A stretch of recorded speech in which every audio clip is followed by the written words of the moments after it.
नमस्कार। आज हम डिस्कस करेंगे एचपीएसएससी का प्रीवियस पेपर। जो एचपीएसएससी का प्रीवियस पेपर है इसका हम देखो आज इंडिया जीके का सेक्शन डिस्कस करेंगे और अलग अलग सेक्शन जो है वो आज डिस्कस किए जाएंगे।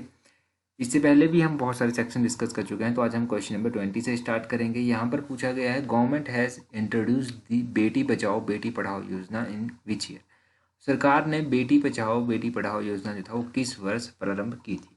तो कोई जो बेटी बचाओ बेटी पढ़ाओ योजना है, नाम तो सभी ने सुना है, परंतु इसका जो लॉन्चिंग ईयर था उसको कई बार कंफ्यूज हो जाता है।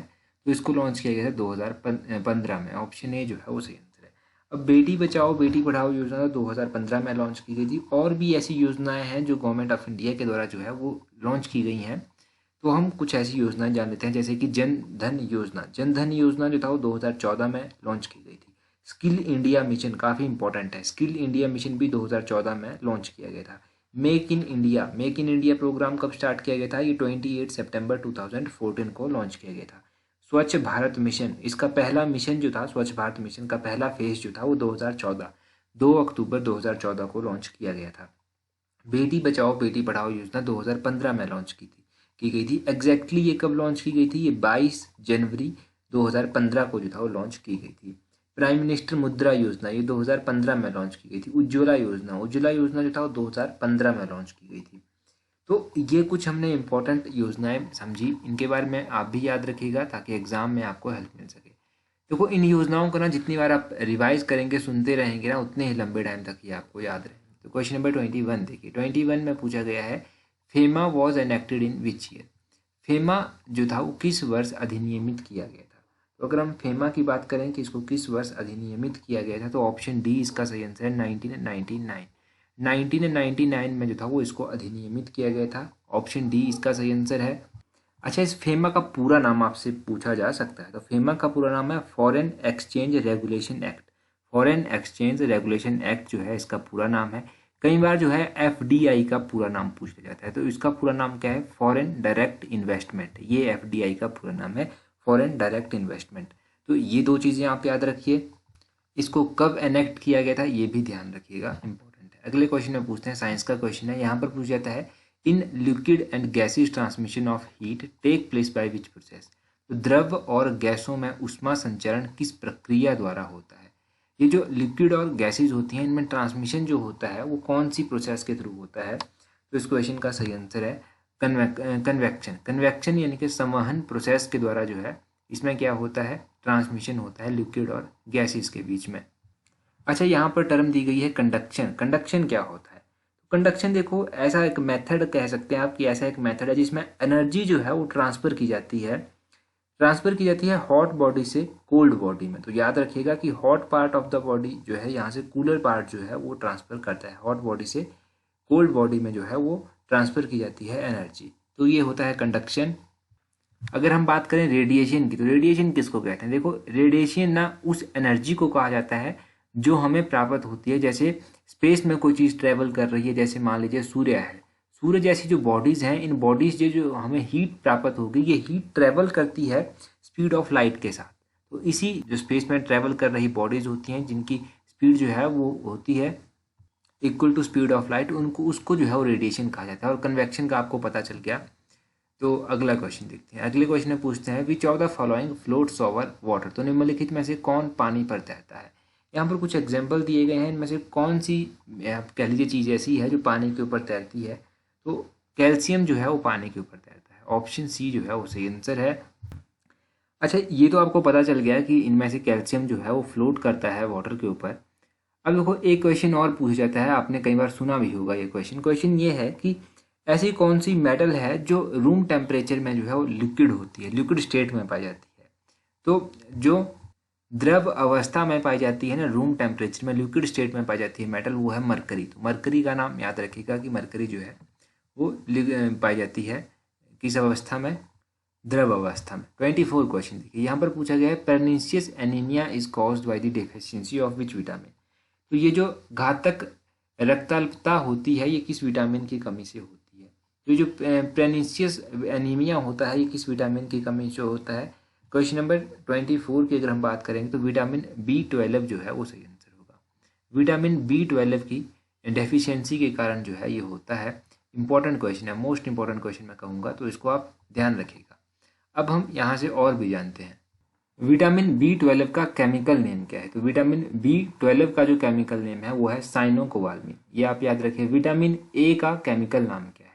विटामिन ए का जो केमिकल नाम है वो है रेटिनल। विटामिन सी का केमिकल नाम क्या है। विटामिन सी का जो केमिकल नाम है वो है एस्कॉर्बिक एसिड। विटामिन 12 जो है इसकी कमी से जो है ये एनीमिया होता है, परनीशियस एनीमिया। उसी तरह विटामिन ए की कमी से क्या होता है। अगर हम बात करें कि विटामिन ए की कमी से क्या होता है तो नाइट ब्लाइंडनेस जो है वो विटामिन ए की कमी से होती है। विटामिन सी की कमी से क्या होता है तो विटामिन सी की कमी से जो है वो स्वेलिंग ऑफ गम्स होती है, यानी कि मसूड़े जो होते हैं उनमें सूजन आ जाती है, तो वो विटामिन सी की कमी से होता है। और भी विटामिन है जैसे कि विटामिन B1 हो गया। विटामिन B1 की कमी से जो है वो बेरी बेरी रोग होता है। और उसी तरह विटामिन B12 आपको पता चल गया। विटामिन डी भी होता है। विटामिन डी की कमी से रिकेट रोग होता है। विटामिन के की कमी से नॉन क्लॉटिंग ऑफ ब्लड होता है। विटामिन ई की कमी से लेस फर्टिलिटी होती है। तो ये कॉमन से क्वेश्चन हैं, इनको आप ध्यान रखिए। अच्छा, अभी एक मैं आपसे क्वेश्चन भी पूछ लेता हूँ। आज रीजनिंग का क्वेश्चन पूछा जाएगा। तो ये रीजनिंग का क्वेश्चन है, इसमें आपको बताना है कि यहाँ पर कौन सा नंबर आएगा। ठीक है, तो ये आप कमेंट करके बता दीजिए कि यहाँ पर इनमें से कौन सा नंबर आएगा। अगला क्वेश्चन देखिए, 32 क्वेश्चन है। यहाँ पर क्या पूछा गया है, यहाँ पर पूछा गया है the martyrdom day of which Sikh guru was observed in the month of November as Shaheed Diwas. तो किस सिख गुरु के शहादत दिन को जो है वो नवंबर महीने में शहीद दिवस के रूप में मनाया जाता है। तो सिख गुरुओं की अगर हम बात करें कि किस गुरु का शहादत दिवस जो है, दिन जो है वो शहीद दिन के रूप में मनाया जाता है, तो क्वेश्चन नंबर 32 का ऑप्शन ए सही आंसर होगा, गुरु तेग बहादुर।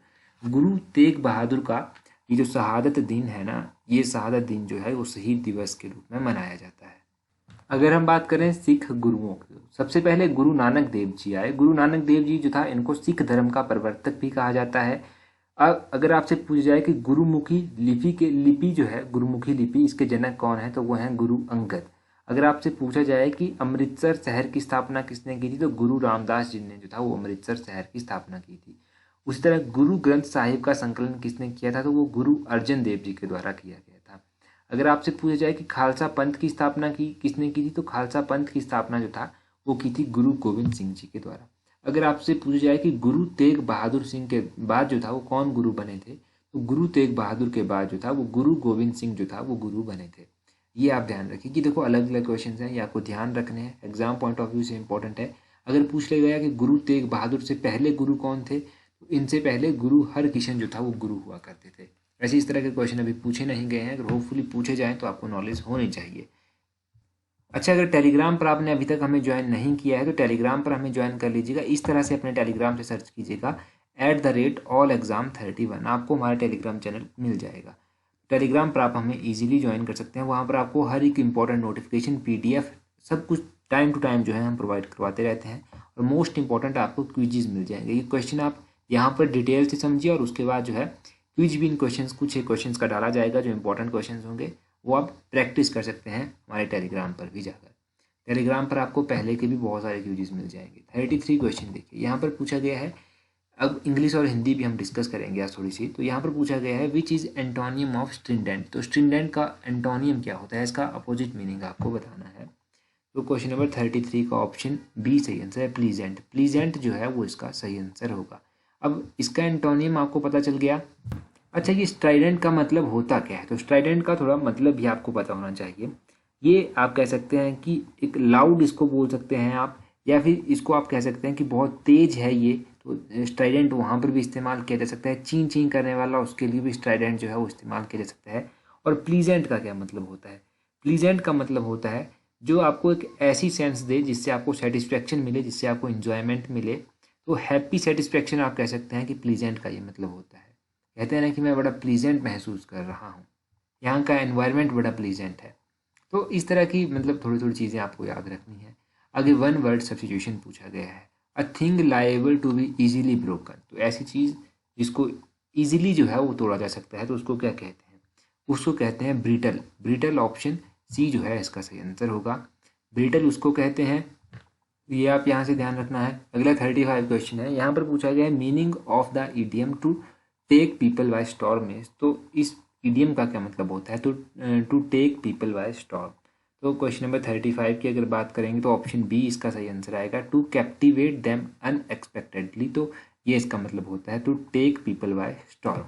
आगे 36 में पूछा गया है, fate smiled him in all his ventures. तो यहाँ पर आपको फिलिंग द ब्लैंक्स करना है। फेट स्माइल्ड यहाँ पर होगा on him in all his venture. इसका हिंदी में मतलब क्या हुआ? इसका हिंदी में मतलब हुआ कि भाग्य उसके सभी उपक्रमों में उस पर मुस्कुराया। तो ये इसका मतलब हुआ कि भाग्य उसके सभी उपक्रमों पर उस पर मुस्कुराया। तो ये आप यहाँ से इसका हिंदी में भी मतलब समझ गए।